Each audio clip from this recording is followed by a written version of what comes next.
welcome to ILTV's Evening Update. I'm Natasha Kirchek here with the latest news from Israel. In a historic first, Knesset Speaker Yuli Edelstein will become the first ever Knesset member to speak to the Russian parliament in late July. But here's what's even more interesting. It will also be the first time that Edelstein returns to his hometown since he was imprisoned for 3 years in a Soviet jail for Zionist activities. Edelstein immigrated to Israel in the late 80s after facing jail time for bogus drug charges by the Soviet regime. The charges came after he was caught teaching illegal Hebrew lessons. The Knesset Speaker sees the visit as deeply symbolic, saying that just a few years ago, the idea of a former Soviet prisoner speaking to the parliament in Moscow as Speaker of the Knesset would have seemed unbelievable. Edelstein will visit the site where he was arrested, the prison he was held in before he was sent to Siberia, and the apartment where he taught Hebrew to fellow Refuseniks.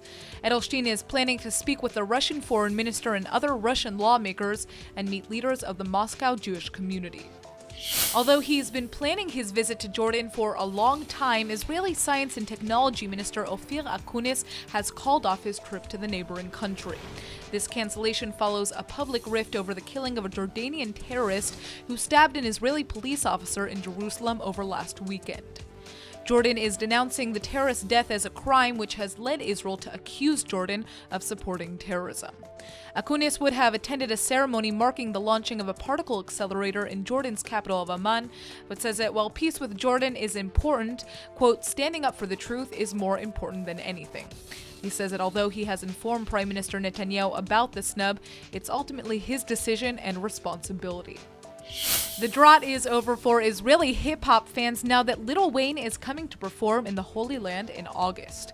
The skateboarding gangster, whose career has spanned for more than 20 years, is famed worldwide for his hit singles like A Milli and Lollipop. Hardcore fans, however, love him for his string of critically acclaimed mixtapes in the mid-2000s. Wayne, also known as Weezy and Tunchi, will perform in Rishon LeZion on August 24th.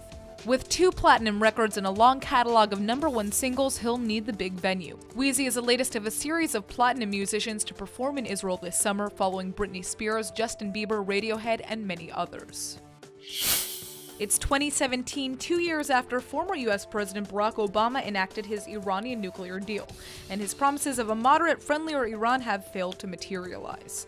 In February, U.S. Defense Secretary Jim Mattis called Iran the world's biggest state sponsor of terrorism, and Iran is still threatening to destroy Tel Aviv and Haifa with long-range missiles purchased with money it received from sanctions relief. So why are former Obama officials, including ex-Secretary of State John Kerry, lobbying against new sanctions for the Islamic Republic? A new organization, Diplomacy Works, with the support of Obama supporters, is lobbying Congress to oppose a new sanctions bill. And former Treasury Secretary official Adam Sussman wrote a letter for Obama's echo chamber organization, the Plowshares Fund. The letter warns that new sanctions would provoke a terrible reaction in Iran, according to the Weekly Standard. In 2015, Obama argued that the nuclear deal, which includes tens of billions of dollars of sanctions relief, would strengthen the hand of moderate forces inside of Iran.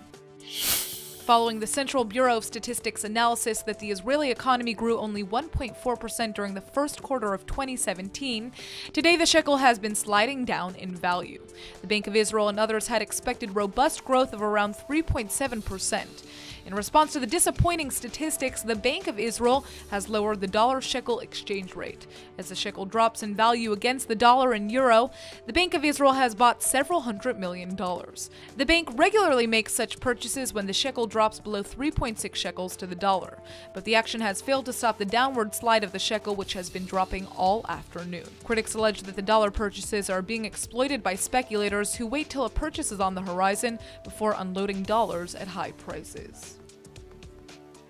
That's all for now. Stay tuned on ILTV.tv for our main daily broadcast playing after this. I'm Natasha Kirchek, and see you next time with our morning briefing from Israel at 8 a.m. Eastern Time.